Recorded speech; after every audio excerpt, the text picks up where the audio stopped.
Welcome back. We are going to start with the second panel for the afternoon, and this panel we will be discussing the role of the insurance industry to close the gap in protection. It will be led by Regina Simoes. Since 2017, she's been working for the Initiative for Insurance Access. She's the regional coordinator for Latin America. Before holding this position, she was an insurance supervisor in the Brazil Superintendency with over 20 years experience. Regina, welcome, and please introduce your panelists.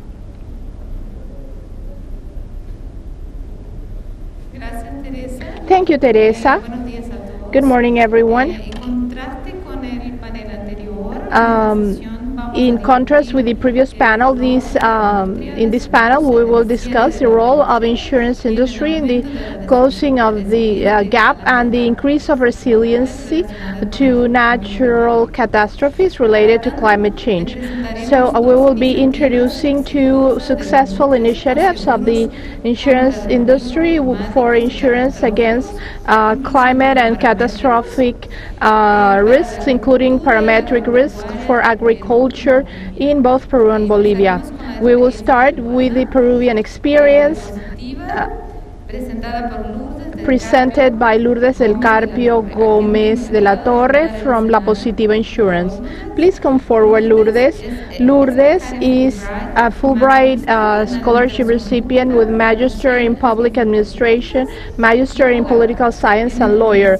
In 2007, she created agricultural section of La Positiva Seguros, where she is the agricultural insurance manager, leading the insurance against climate and traditional risk aimed at small producers that has been classified by FOMID and IDB as an innovation in microfinance, rural microfinance at the level of Latin America and the Caribbean. Before joining La Positiva, she worked with the Ministry of Agriculture, where she was a coordinator of the agricultural insurance unit, promoting actions and the first standard to implement for the first time in agricultural insurance in Peru. Welcome, Lourdes. Thank you very much. Good morning, everyone. Thank you for the invitation. This has been an excellent opportunity to share with you the progress and challenges in Peru regarding agricultural insurance against climate risks aimed at small farmers. The first chart to give you an idea how agriculture works in Peru, we have 4.5 hectares of croplands. The agricultural sector contributes 7.3% of the GDP. 25% of the population, active population, is involved in agriculture, and we have 2.2 million farmers, out of which 82% work less than 5 hectares, and this is the challenge. How can we create insurance aimed at these small farmers that own less than 5 hectares? Peru is one of the most vulnerable countries regarding climate change. The greatest climate event that affects not only agriculture but also infrastructure and private assets is what we know as the El Niño phenomenon. El Niño recently in 2017 was El Niño that was called coastal. In addition to the names you can give it, the fact is that in excess rains have caused a lot of big losses, as you can see in the slide, and losses went up to 380 million.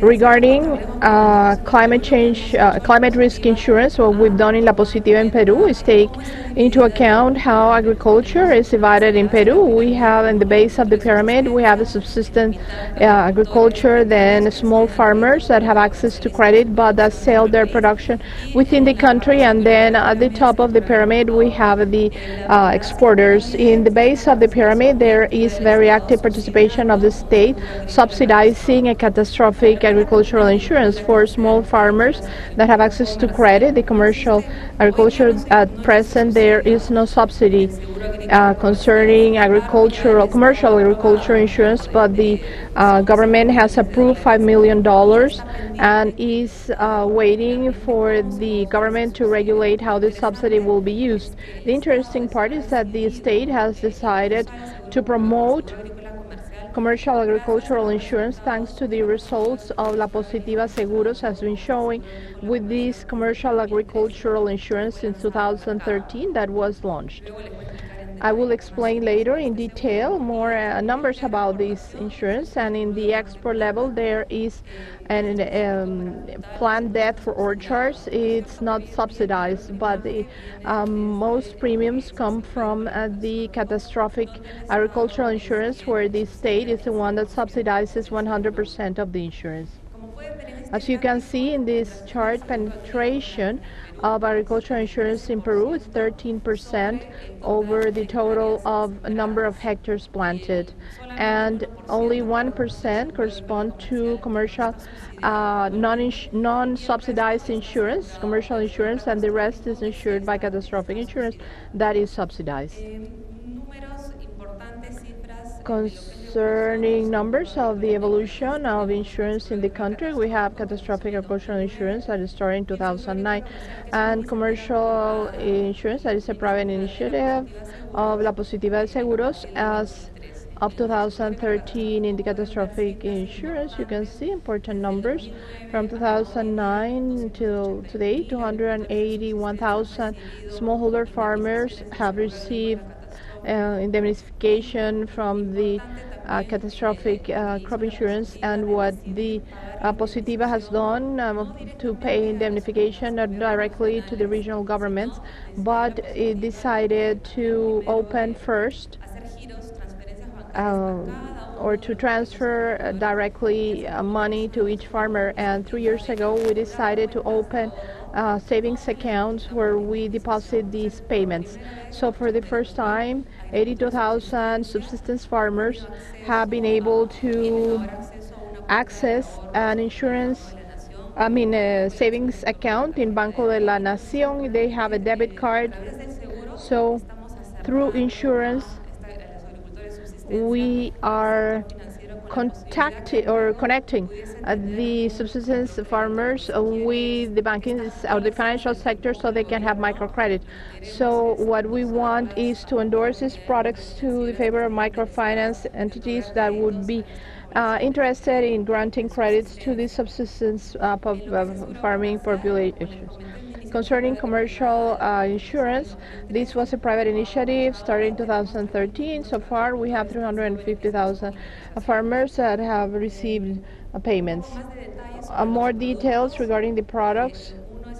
One is catastrophic insurance. This is a policy where each entity has plays a role. We have the Ministry of Agriculture, COFIDE, that is a second-tier institution, and they approve the funds for the subsidy. COFIDE manages the trust of the Rural Guarantee and Farming Fund, and then we have FOGASA, that is a guarantee fund for crop insurance, and they are represented by a representative from the Ministry of Finance, the Ministry of Agriculture, and this Directive Council decides where and what will be insured and the amount.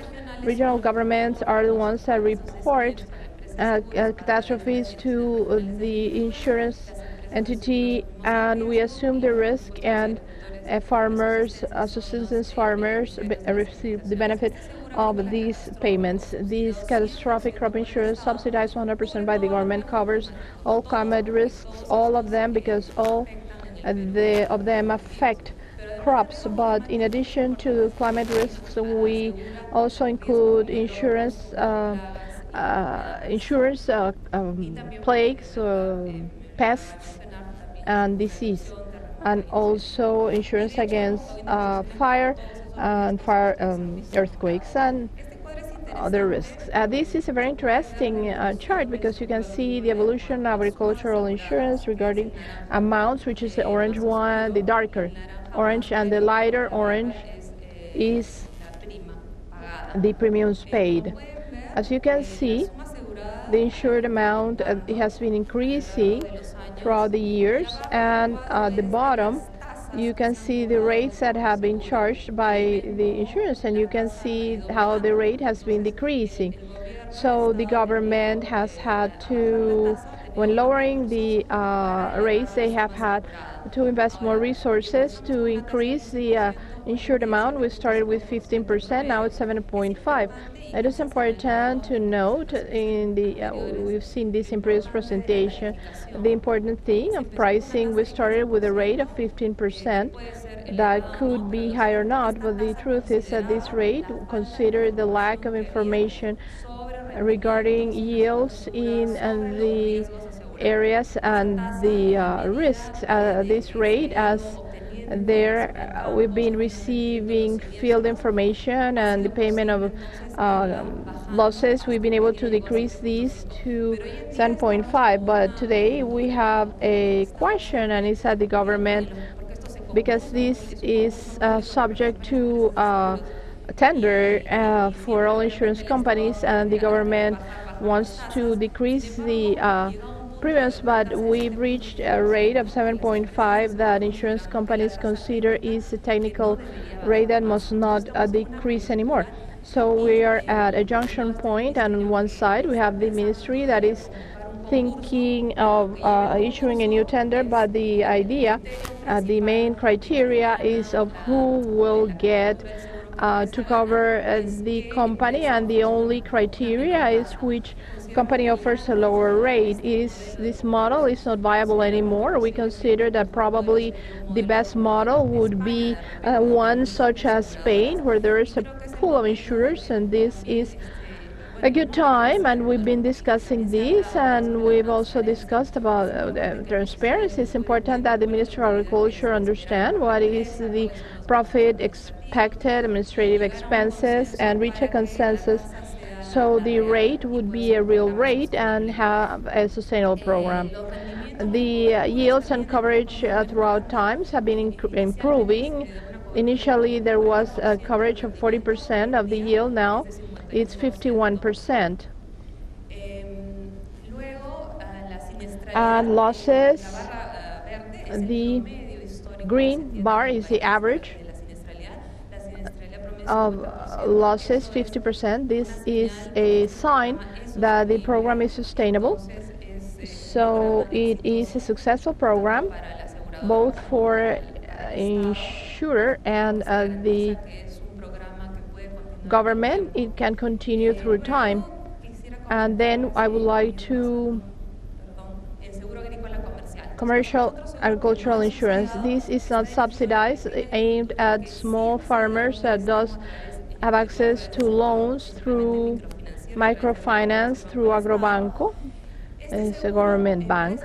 This can be requested by any farmer with access to credit, because as an insurance company, our main channel is microfinance. Why? Because La Positiva wanted to offer affordable insurance, and we don't have previous inspections. We trust the analysis made by microfinancers, and the insurance is automatic. The microfinance company offers insurance, and then the credit is the insurance is included.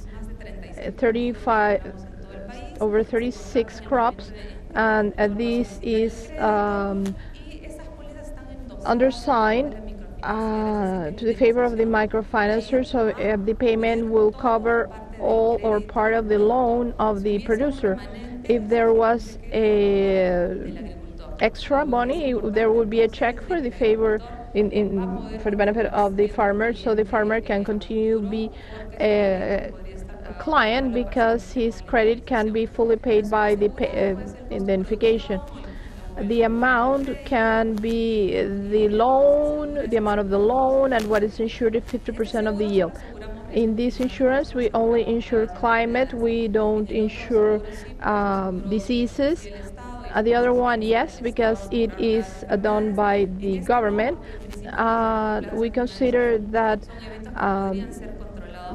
these are controllable events. The diseases. And we want to include in our future plans measures, preventative measures, so crops, so small farmers can take into account these measures so their crops are more resistant to climate events. Our policy does not demand anything from the customer, no good practice. So we want to demand things like plantings with certified seed. This is the evolution of the program. This is a non-subsidized experience in Latin America. We started in 2013 with the main government bank, Agrobank, and throughout the years, more micro lenders have been added.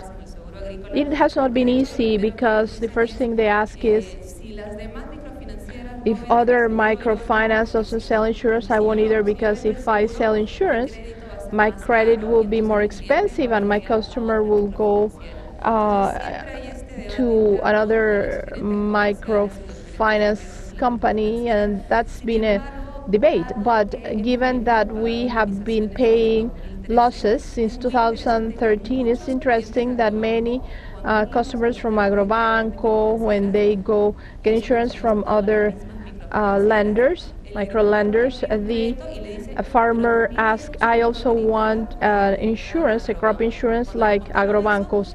And when they notice this, it is interesting because it means that the farmer is now aware of what they're buying. Here there are numbers where we increased our number of policies. We started with 7,000. That was incredible because we had an older experience in 2008 where we could only sell in 1 year 100 policies, but this was like a pilot plan for cotton. And in 2013 we now have 7,000, and this was quite a success. Losses of the program so far is 77%. Here I wanted to show you these satellite images. This year Agrobanco asked us to review and assess the exposure of the land of their customers. This was a very positive sign because the bank is fully aware of risk management within their credit portfolio. So in this case, they sent us, what you see, the yellow dot is the location of the plot, and it's in the middle of two rivers, and this credit was going to be approved. The farmer filled the request, and we told Agrobanco, we are not going to insure this. If you want, you can give them a loan, but this is not insurable because it doesn't make any sense that someone plants crops between two rivers. And this is another picture, and you can see the location of the two yellow dots. To the right, it's a red dot, and you can see some customers that are in floodable areas, and there are farmers that would plant at river level and just a few meters away from the river. This is not subject to insurance, and the bank told us first, well, but charge more, increase the premium, but insure it. And I told them, I think that's not the solution. Maybe the bank should advise the customer, if you want a loan and you're close to a river, you have to build some barriers, otherwise I will not lend you any money. And there are cases where no credit should be issued because they're practically in the riverbed. So we've also suggested to the bank and micro lenders what should be taken into account when assessing the loan application. They should note if they're close to a river, if it's a floodable area, mudslide area, and what was the last event that affected the zone. And to conclude, I wanted to present some challenges of crop insurance in general. and one is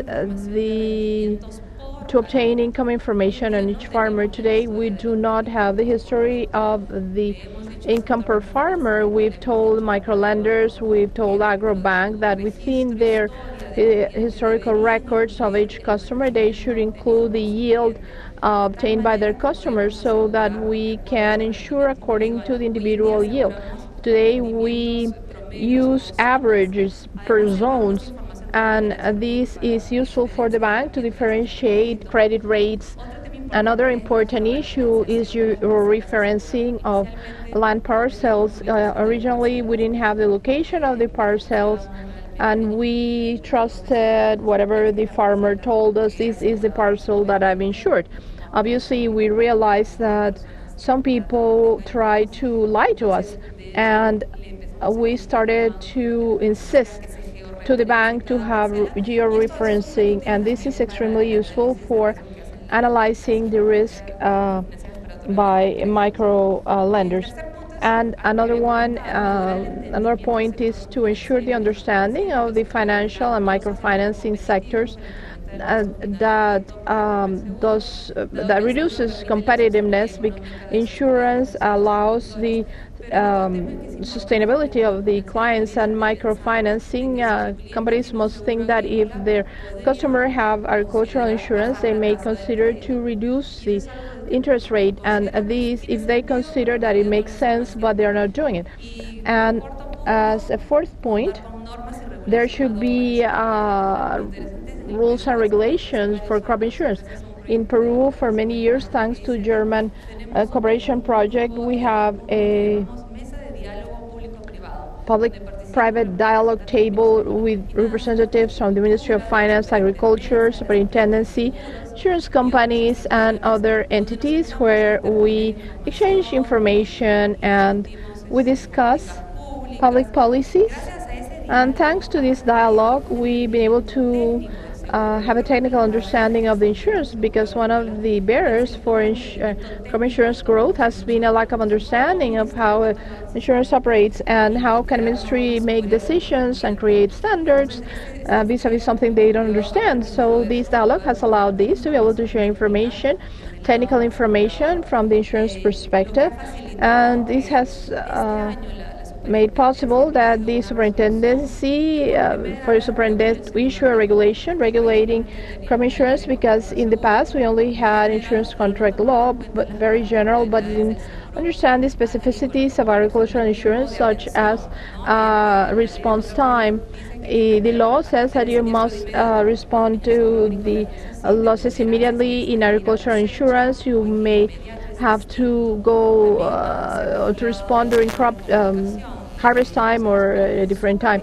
It is very difficult to bring a letter to the parcels or plots of the farmers. Communication should also be dual through phone, and this is also in these standards and rules, and this dialogue table is important to move forward. And a final comment from the World Bank.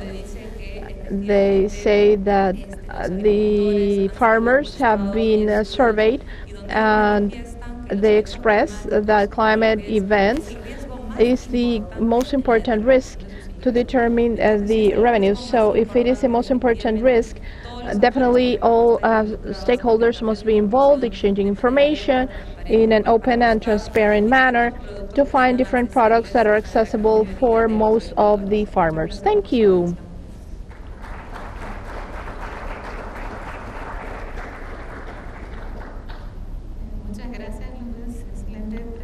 Thank you, Lourdes. That was an excellent presentation. For the second presentation, I would like to invite Edwin Vargas Rodriguez from Bolivia.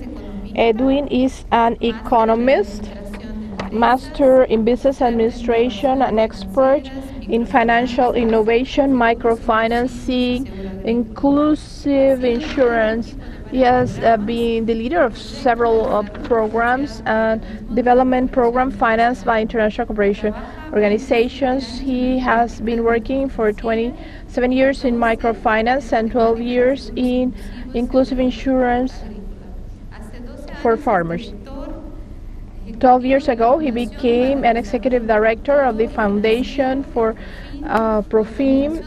This is an organization that generates economic models emphasizing small and micro companies in the rural areas of Bolivia. Edwin, you have the floor.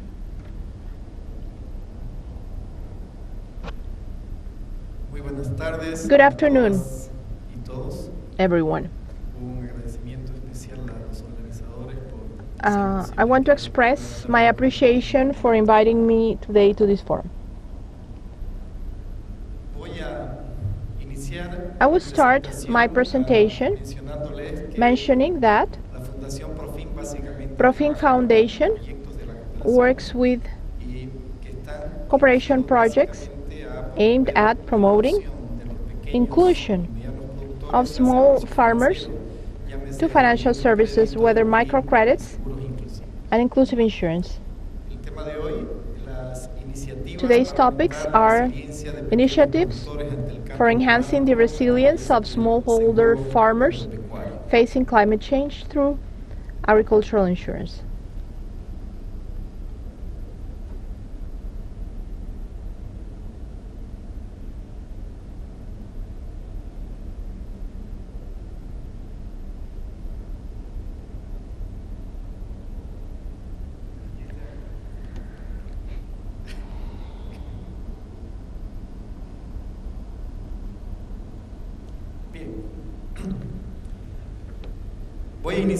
I will start by the problems of small farmers exposed to climate threats. Basically, when we talk about Bolivia,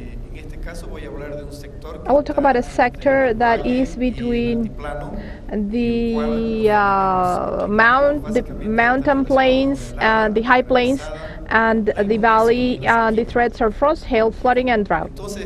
And these climate threats, what they cause is they initially affect their food security, because these small farmers are those who produce 70% of all the food consumed in the country. Another phenomena is that when they are affected, they have no other recourse but migrating. If no one helps them, they see that their sector has suffered losses year after year, and then they migrate. And many regions are becoming empty of producers. Only the elderly and the women are left, and the men migrate to cities and join part of the urban poor. So these agricultural activities is compromised. I don't know if this is common in several countries of Latin America, but in Bolivia, this is the situation that we're facing. So, in summary, if we can't offer aid for producers to retake their agricultural activities, we would have less producers in the rural areas. Some information. At present, there are practically 900,000 productive units and 3 million hectares under cultivation. But, similar to the situation presented by Lourdes in Peru, 80% of the farmers work in areas less than 5 hectares. So we are talking about family plots, and the other percentage is devoted to export products such as soy. And these small farmers produce about 70% of the food that is consumed in Bolivia. And the results of climate change and all the effects that we are seeing translate in a decrease of the income of these small producers. In the last decade, there has been flooding, droughts, hail, affecting over 400,000 people. Or basically, they are small, poor producers because they are located in sectors that are vulnerable to climate disasters like riverbanks, and this is the situation of small farmers. But as an answer to this problem, we started to think that we should do something for their benefit, and we started to think in 2006 about a product that we called risk transfer funds.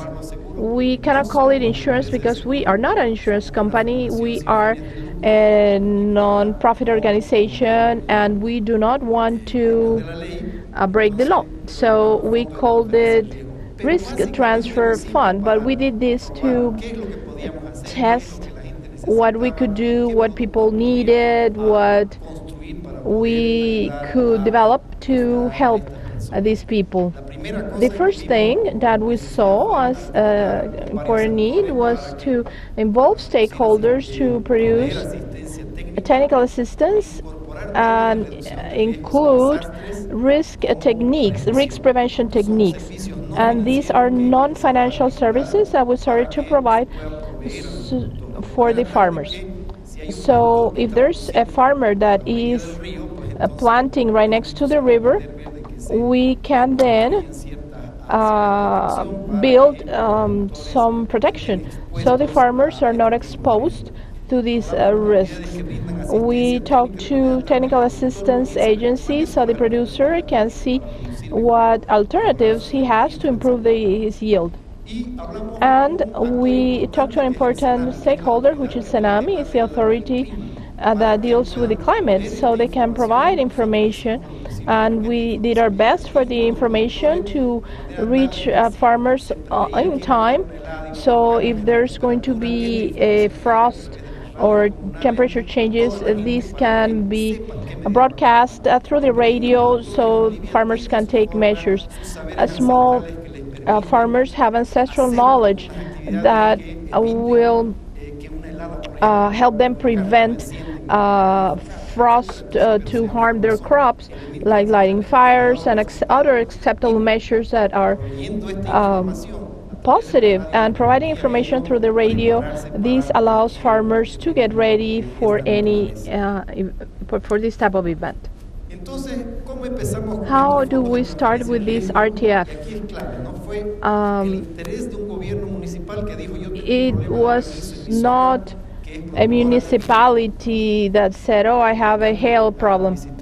Those who visited Bolivia, you can notice that there are very interesting wines thanks to the introduction of several varieties grapes. And for this mayor who wanted to promote his zone and protect it, he invested resources to create a fund, and we were invited to create an FTR, an RTF that works as shown on the screen, including premiums that the producer had to pay, and it was put together with the city funds, and with these they will pay indemnification. And in this way we started to work in a model that would cover the losses, and we transferred this to a private company that continued with the product, and unfortunately it worked till last year. And perhaps throughout our conversation I can tell you what truly happened, because in essence what happens is that small producers, I do not know if this is the reality in all countries, they do not know about insurance at all. So insurance companies and the governments in your countries should teach about this to all the community at large, because we often say we will create a certain insurance product and people do not know why they have to pay, because they do not understand what they will be receiving in return. Most likely you've heard this reality yourselves. How have we contributed to reducing vulnerability?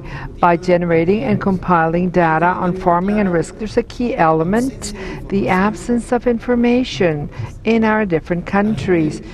People want to know what is their yield and the risks they assume, and there's very little information. Therefore, you have to start to review all the possible information and visit those places where they have information and start to build information because there's no information. And then you can identify the main climate change threats per region, because a very unique characteristic in Bolivia is that here we can have the exposure to a certain risks, but very nearby, a kilometer in distance, you have different risks because of the mountains, because there's a geographic diversity. Thus, we've not treated only risk zones, but micro risk zones, 1 kilometer, for example, depending on the geography. Early alert, early warning systems, generating information early on so that people in a timely fashion can be alerted is key. Therefore, we need to strengthen this type of authorities, the authorities that provide the information to citizens. And lack of meteorological information doesn't help, because then people are lacking the relevant information. And from experience around the world, we've determined that there are meteorological stations that provide timely information. And in the past, this was very expensive, but now we have equipment that are relatively inexpensive. Some cost less than $1,000. We're working through radio transmission, and if we have information, we can do something. But if we do not have information, that will not help at all. So we can do work on risk transfer fund, and insurance is one of those RTFs. And here we are raising awareness.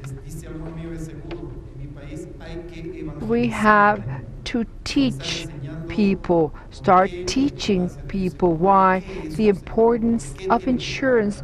Why would they have to pay for a premium, for example? In recent years, since 2006, we've developed 2 insurance modality: adjustments per losses and adjustments per crop loss. In the case of the grapes, if you have hail, then you do a review and then you verify what happened in the land parcel, and then there can be some payouts depending upon the amount of events. And the other type, adjustment per crop, you go to a benchmark land parcel, and then when the harvest season starts, you select a certain sector of the parcel that you selected as a landmark, and then that is how you do the calculation in the eventuality that there is a loss, or for example, if the retention is a certain percentage, because usually producers know that they will have loss in their crops. That is normal, so that is taken into consideration. And these 2 we implemented for 6 years, and the results is that this is a very expensive way of working. We need experts doing assessments, etc. But we were interested in people understanding about the need of having insurance. Because normally, what happens when you go out and ask small producers if they're interested in paying for insurance? Insurance is not within their priorities. First, they take care of educating their kids and feeding their kids, but they do not have insurance within their priorities. We need to address explaining to them how important it is for them investing in insurance for covering for future possible losses. If we do not educate, people will be reluctant to getting insurance, and we need to explain to them what will be they receiving in return. This is a summary. We worked with potato, we worked with corn, with peaches and grapes. And as I commented earlier, we worked with an insurance company that for 6 years assumed this, but we expected the demand to grow. However, there are many factors that have made this commercial factor, as it was one of the few in Bolivia. The end result is that let's not call it failure, because we still have a slight demand and we're still a bit hopeful. So we consulted why. If people do need this, why aren't they buying this insurance coverage? But there's many elements behind this reluctancy. Producers are waiting for payment after selling their product, lack the money to pay for insurance coverage, and then they first pay for food and shelter to cover their family's needs, and insurance is not therefore a priority for them. So insurance and credit are intertwined, and if you are going to improve your land parcel through getting credit, that can be intertwined with insurance coverage. So micro insurance needs to address this as well. Some lessons learned throughout this implementation is for the rural producer to include within their priorities. Buying agriculture insurance requires of a lot of awareness raising and educating on insurance. The main problem to design agricultural insurance is lack of agroclimatological information due to the different geographical realities, and it's very difficult. There are places in Bolivia where producers are very distant, so it's very difficult to go out and sell insurance. But there is a company that provides microcredit. That microcredit could be an interesting vehicle to sell insurance coverage. And we must have a consumer protection policy. All superintendencies and insurance authorities play a key role to explaining what are the rights of the insurance community, the community that needs insurance without exclusion. And for the producer, know if they have a problem, the insurance company will be there to pay out.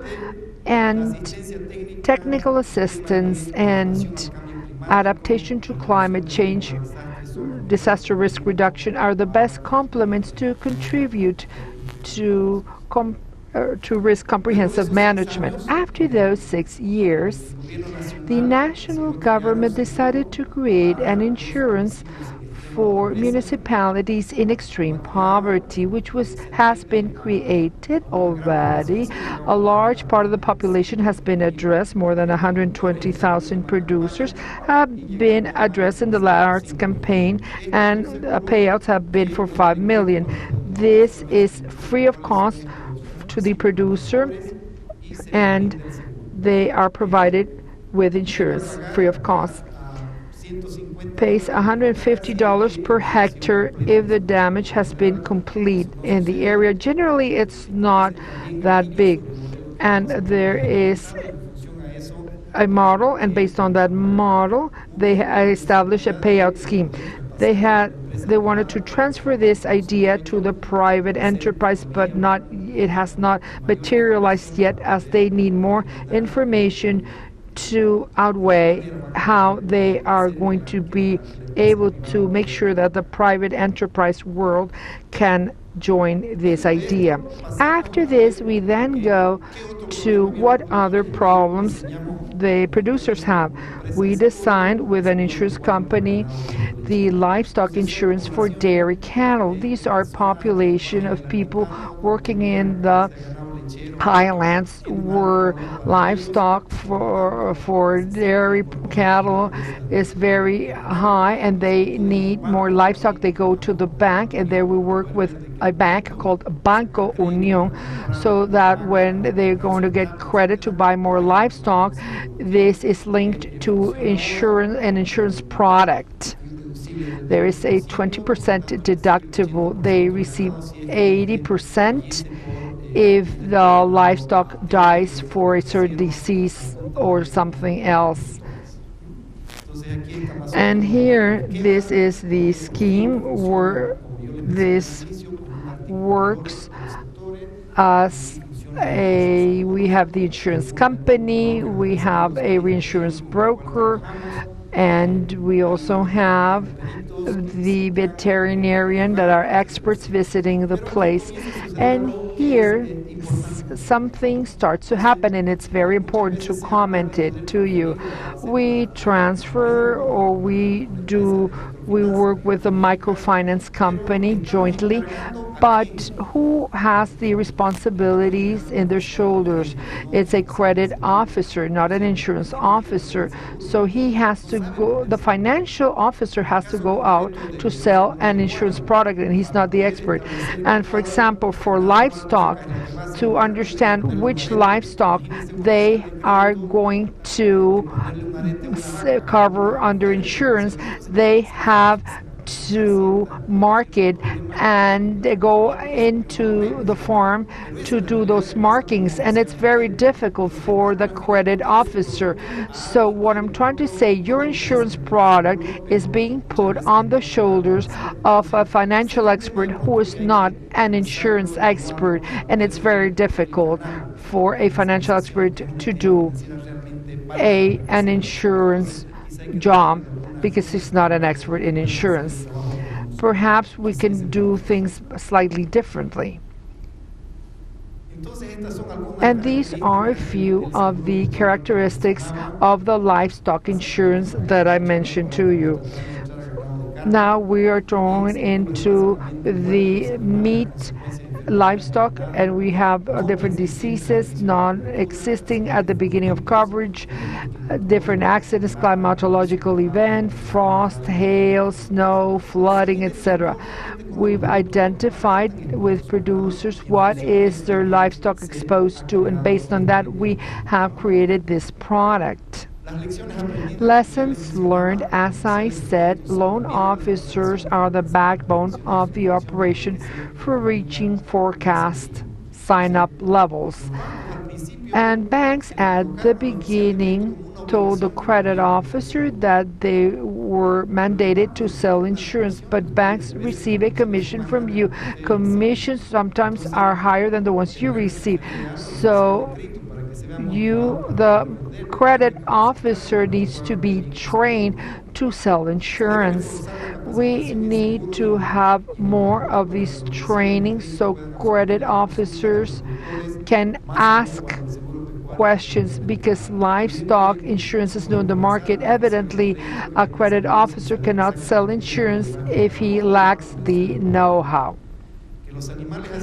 Livestock insured have a marking, should be the responsibility of the producers, but here it is the responsibility of the credit officer. And now we're trying to incorporate facial recognition of livestock, and we're trying to have this done in an easy way so that the credit officer will not have to go physically to the farm to do the marking.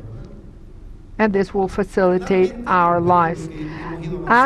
After advancing along these lines, now we're preparing parametric insurance for soybean growers based on the IGNIX, which is the hydric index, which has to do with the fact that soy has a sufficient amount of water as to be able to withstand water scarcity or if they have excess of water. This model we brought from Uruguay with a broker, a reinsurance broker, to work it in Bolivia. What has been the key for this to be developed? To articulate the different stakeholders. If not, it won't work. We have the office that has the monthly hydric balance, which is crucial. They will be doing the official work of how much it rained, how much it did not rain. So at the end of the day, will be the institution generating information to know that in a specific area it rained or not for 2 periods, and then the trigger is activated. So we also have ANAPO, the National Association of Producers, where basically you have small producers which are waiting for this product to be developed. Then we also have the governance office in Bolivia. We have this office we have 9 states or departments. Each one has its own office, and they look after production, and we've also incorporating this stakeholder. A bank, which is the bank called Banco Unión, a large soy portfolio, and they're very interested in protecting this portfolio. With them, we've established how much will be paid when the trigger is activated. They said, we are interested that if there is a problem of this nature, we will be paying out $100 to the producer. The production cost ranges between $200 and $300, but $100 will be paid out so that then a minimum quota will be paid, and then the other part will help the producer to start all over. And Alianza Seguros is an insurance company that also works with us. And to develop this pilot, we are developing it. We're working with information. We're generating information with an entity that oversees this to determine which areas have been affected in the first couple of months of the year. But to corroborate this information, we've hired outsourced a company that goes out there to verify that the information is reliable. And evidently, there's always risk in the information received, and whether it's drought, etc. But we will try as much as possible to minimize errors. And to wrap up my presentation, steps in the implementation, the definition of the index, and looking for partners to develop parametric insurance has been key. And we hope that by June and July we will have addressed the hydric balance and go live for the next campaign. So with these advances, we believe we are generating information precisely so that the authority that oversees pensions and insurance, who is present here today with Dr. Patricia, will be the one that will incorporate on the standards that will allow to be able to reach, to go with this insurance to producers that need companies like you, insurance companies, to be able to transfer risk. Thank you very much. Thank you very much, Edwin. Very enlightening presentation. Now we open a space for debate, Q&A, and for this we have 2 from the public sector, our Gabriela Maria Garcia Alvarez, administrator, from degree in finance and master's in financial advisory and capital management. She's superintendent of the Financial System Superintendency of El Salvador. Her experience in financial area, supervision and regulations, promotion of development, institutional development. She has experience in the implementation of measures focusing on developing new products and authorization of simplified insurance policies. Also, she has in the coordination of mortality tables adapted to the demographic reality in El Salvador. And our second member, Victor Manuel Celaya del Toro, economist, agricultural expert, masters in science and agricultural economy. For 10 years worked in the National Agricultural Council, representing the agricultural group in Mexico, director of economic studies. 2001, joined the agriculture, livestock, and rural sector, where he occupied different positions: general director of studies for rural development, technical secretariat of the Mexican Council for Rural Development, and our general director on climate change agricultural area, responsible for the climatological contingencies agricultural sector. Currently works in agricultural losses sector. We now start with questions, and I give the floor to Gabriela for her questions to our speakers. Gabriela, you have the floor.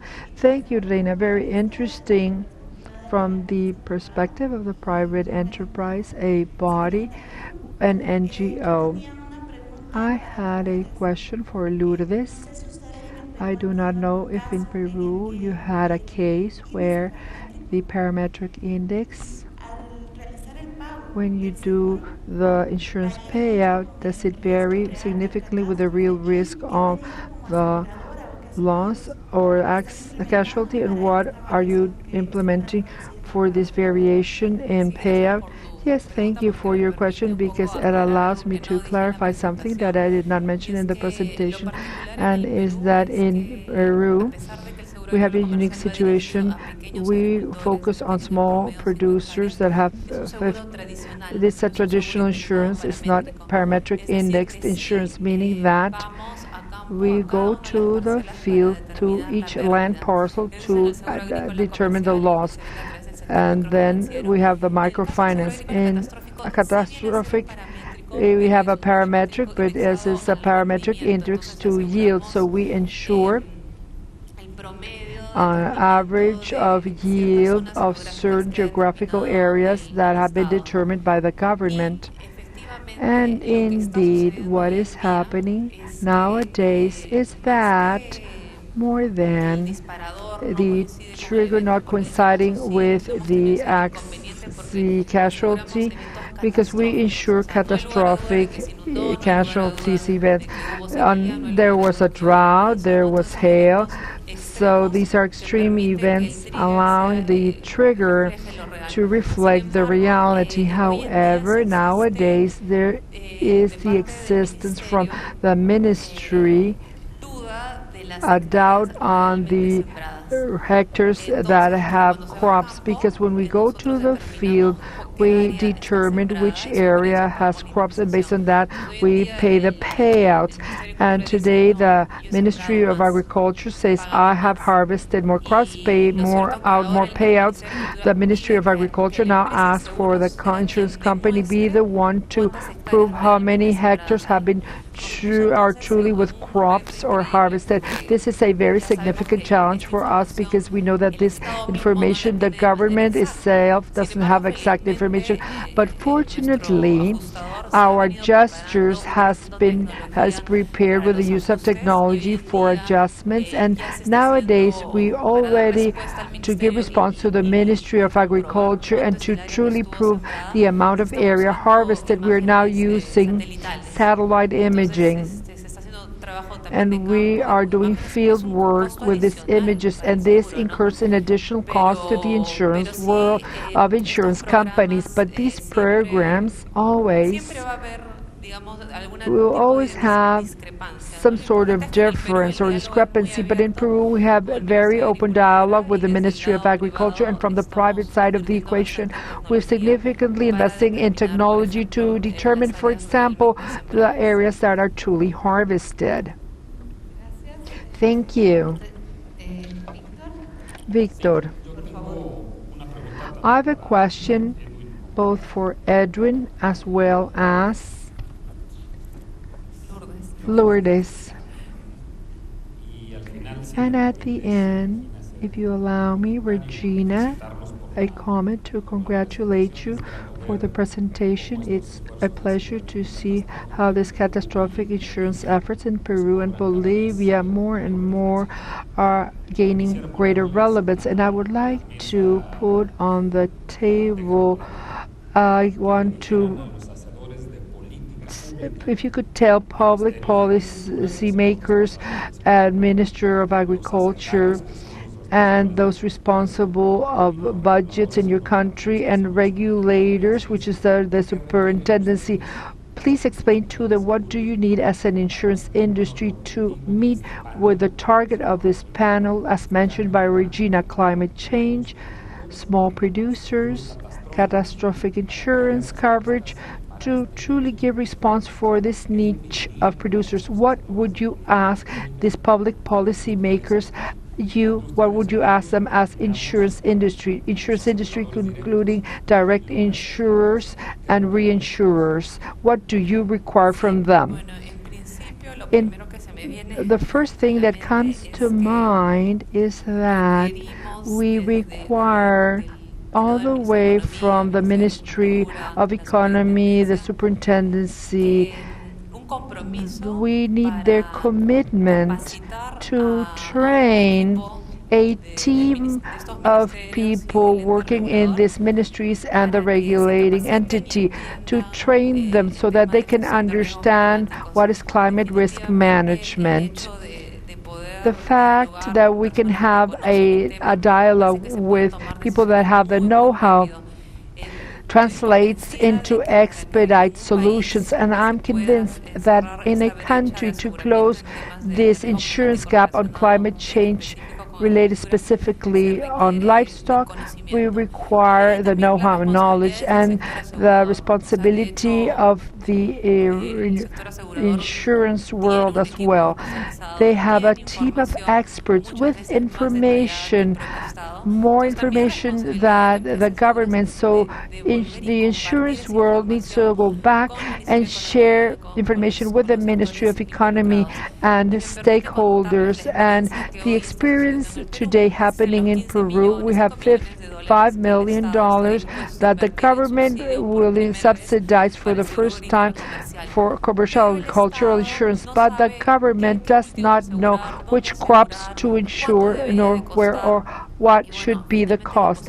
And the only company, Positiva Seguros, who is insuring this segment of agriculture, has decided to hand openly all of their information that dates back since 2013 of losses paid out. So this is very, very valuable information, and we're giving them information about the different yields that we've observed in the fields and the different farms per area, because if we do not share this information, we stop growing. And as I mentioned, only 13% is insured. If we provide all the information, we know that it will allow for the government to feel comfortable and trusting that it is a good decision to invest in subsidies. At the end, it is a shared responsibility. Edwin? Maybe there are two paths. Technical, the path dealing with information, participation from the government and local governments, whether the municipalities, etc. They can expect that only the private sector in this case, and we are practically in zero. We need to promote and decide things if there's going to be a co-financing between the private and public sector, how information will be processed. And we also need tax incentives to bring this forward. Maybe the issue of disasters goes beyond what can be recovered, so there has to be some fiscal incentives and promote for insurance companies to work better. The insurance companies are not involved with this. They want to make profit. This is a social issue dealing with food security, and this is also a state matter. The private companies have to support this activity. If only one stakeholder is supposed to bring this forward, it's not going to work. Questions from the attendees? One back here.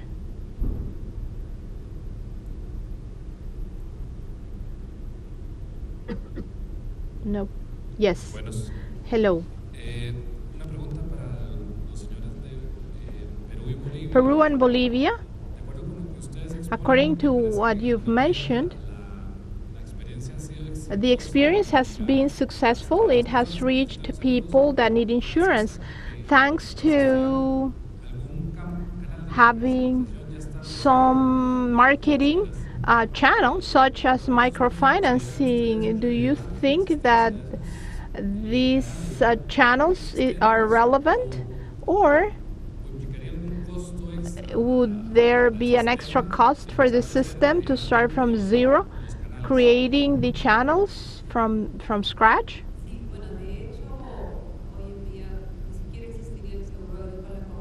We wouldn't have commercial crop insurance if we wouldn't be using the microfinancing channel. Definitely in crop insurance it's impossible for insurance companies to reach these farmers individually. So this channel is important. But this is the first channel, but we could open more channels. Not for the company to open more channels, but to use other channels like farmer unions, producer associations, irrigation groups. We started without knowing what we were getting into. We didn't know if the production insured was adequate. We were not clear about the risks. And the rate was like a pilot. And today, after 2013, today, thanks to the positive attitude from La Positiva to start a new product with so little information, thanks to this initiative, we have a lot of information that will not only allow La Positiva to grow, but any other insurance company. The information is available for everyone. So it is key to leverage the microfinance sector and the government bank, and we are seeing other possible distribution channels. Maybe in addition to microfinancing, we could think to reach them through farmers associations. We talk to them, we tell them about the product, and the farmers associations, if you talk to a farmer in the area, they understand and they want to buy it. So this is one of the channels that we should leverage. Talking to producers association. Another one is that we have to use technology. how we can reach them, how we can include rules to use phones, technology, no exclusions, something that goes together with financial education, because we have to understand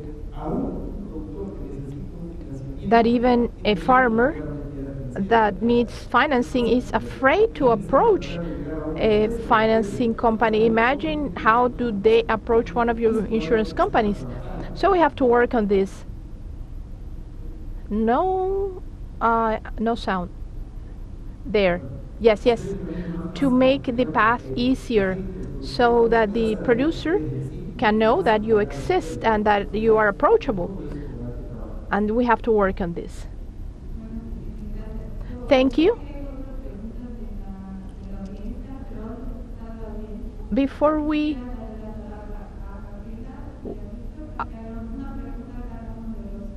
I want Gabriela and Victor the floor so they can ask questions. And we're running out of time.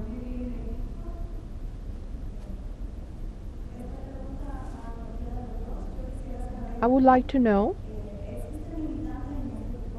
are there limiting factors for these products? You've mentioned some.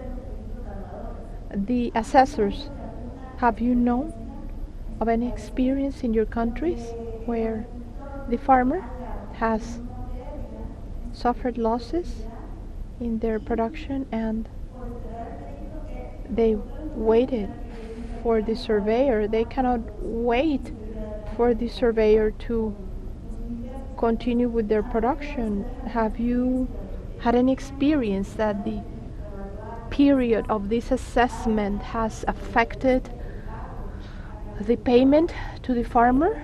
And if that is the case, are there any technologies or methods to solve this?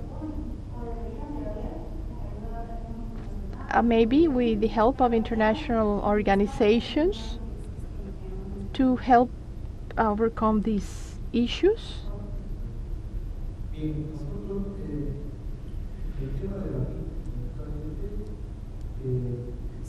In poultry, we trained surveyors or inspectors to serve in this case of disasters through a phone call. The inspector had 24 hours to go to the field, and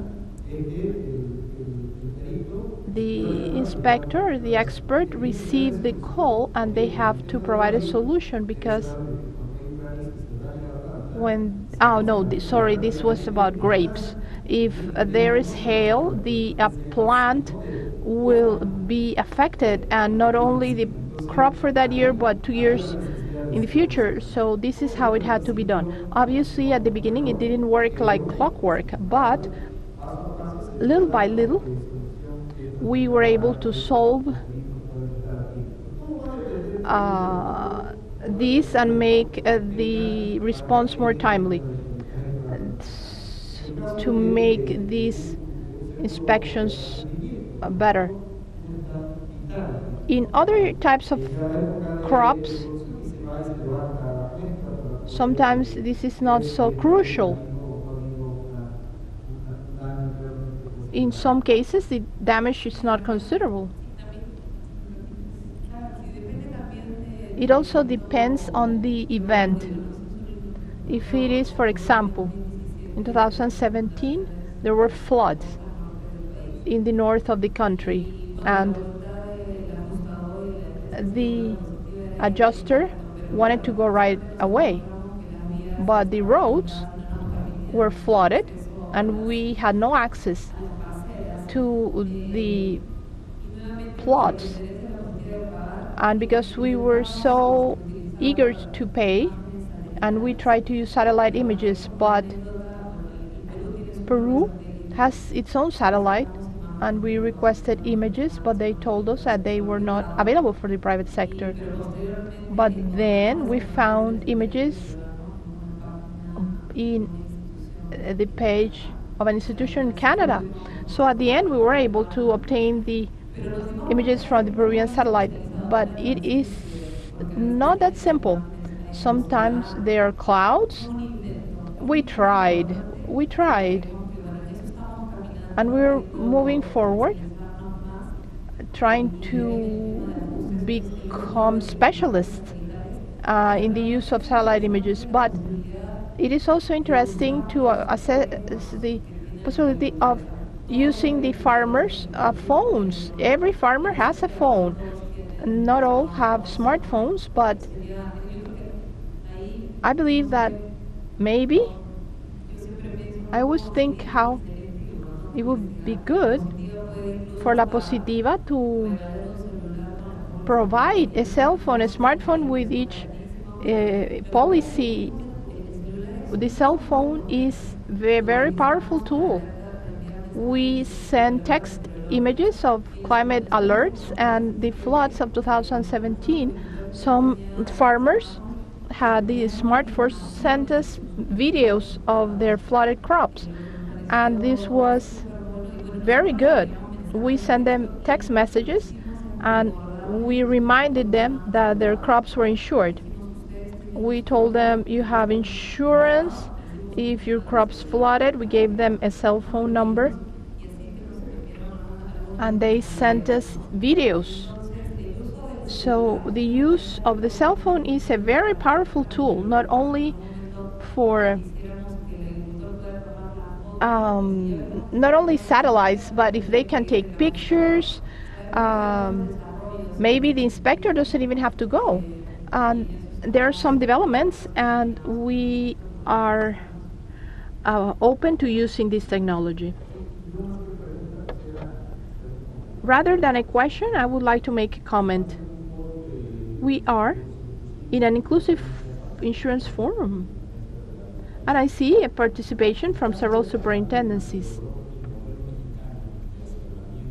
The Mexican model reached universal coverage for livestock and 80% of family farmers, 18 million hectares. If we talk about inclusive insurance will be achievable through catastrophic insurance. Commercial insurance are not made to include small farmers in a massive manner, but rather through catastrophic parametric or indexed insurance.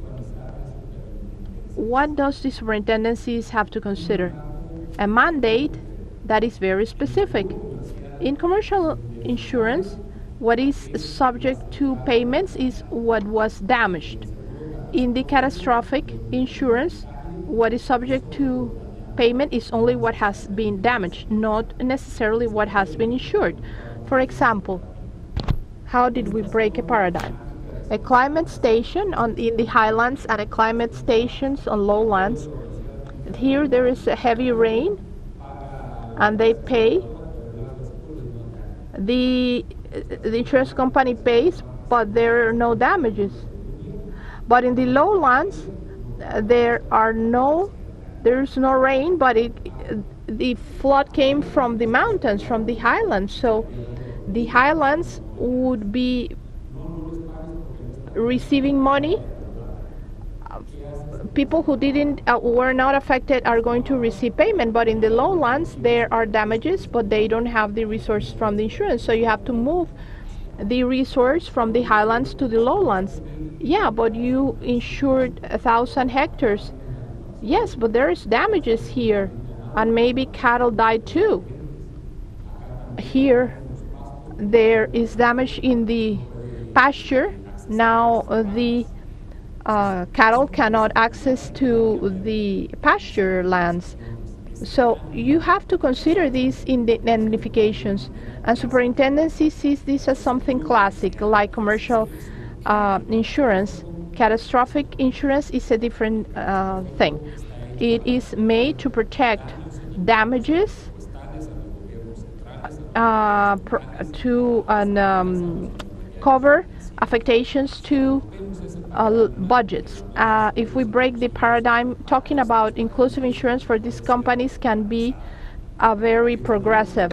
And also, inclusive insurance, we went to Colombia last year to the 10th forum. Today we are in forum number 15, and it seems that the idea of inclusive insurance is how do I incorporate small farmers to insurance schemes. And when you go to the field, it seems that in the field there are only farmers, and we are making efforts to include protection to crops.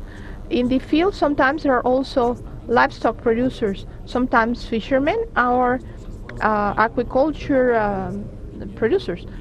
And we only include crops and livestock deaths.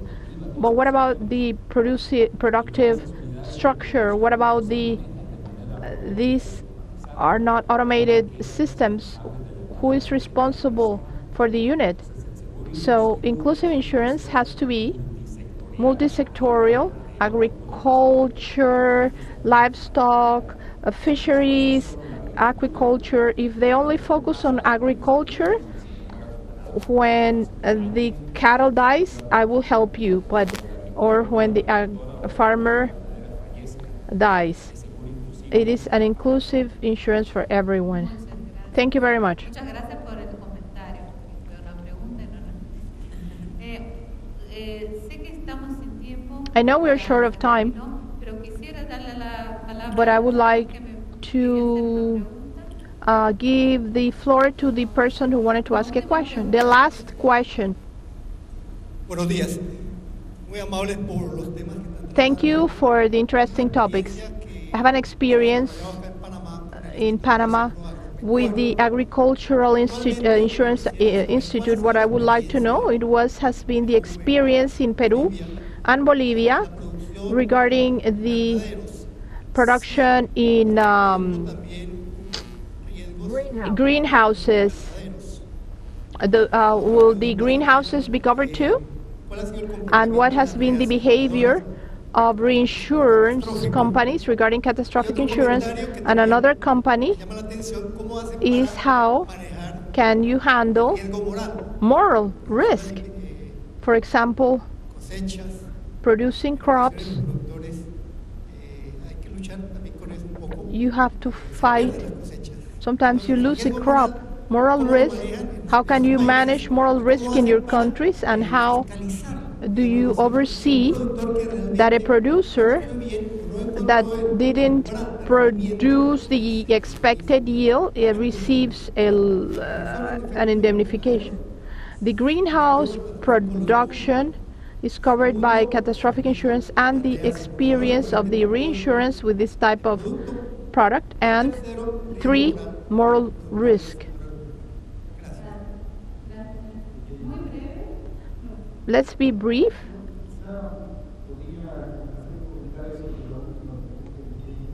About your final question regarding moral risk.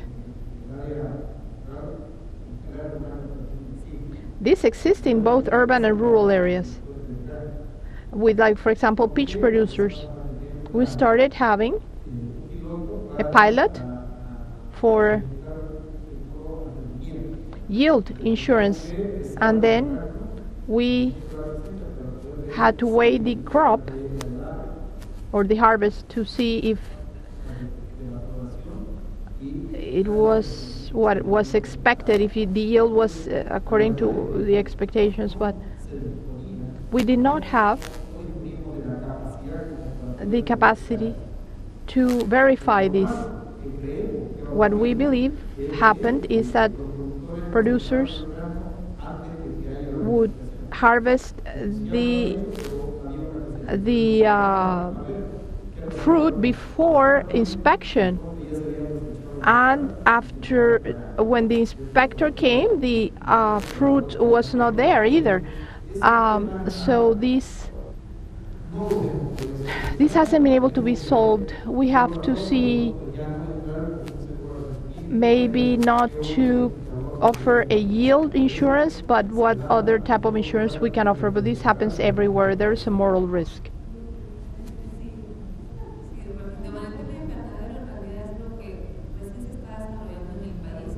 We we're just working on this in Peru. So far, we don't insure livestock. Regarding catastrophic insurance, we started with one reinsurer and it took us a few years. And after that, most reinsurers are interested. They were waiting to see the first results, and because they see it's sustainable, now they are extremely interested. Regarding moral risk, there will be cases, but technical knowledge of yields and harvest times also can reduce moral risk. And finally, there's another type of moral risk regarding, because the plot was not indicated accurately. They told us that only the flooded area was covered and not the unflooded one. But with georeferencing, we solved this, and also the first call by the farmer, they are told, and this is, we record the conversation.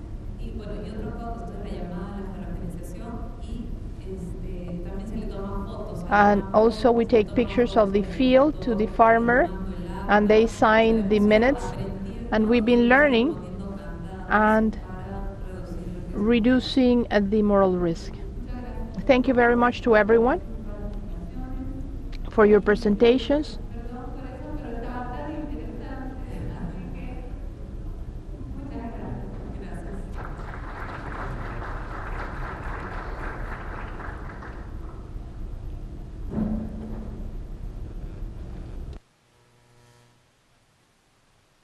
Thank you very much, all of you. We are all hungry, and we will have our lunch here. I left cards on the tables with questions that we hope you discuss with your colleagues during lunch. This is to prepare for the group sessions. We will start at 2 after lunch, and now while we are served our lunch, we will be showing a video.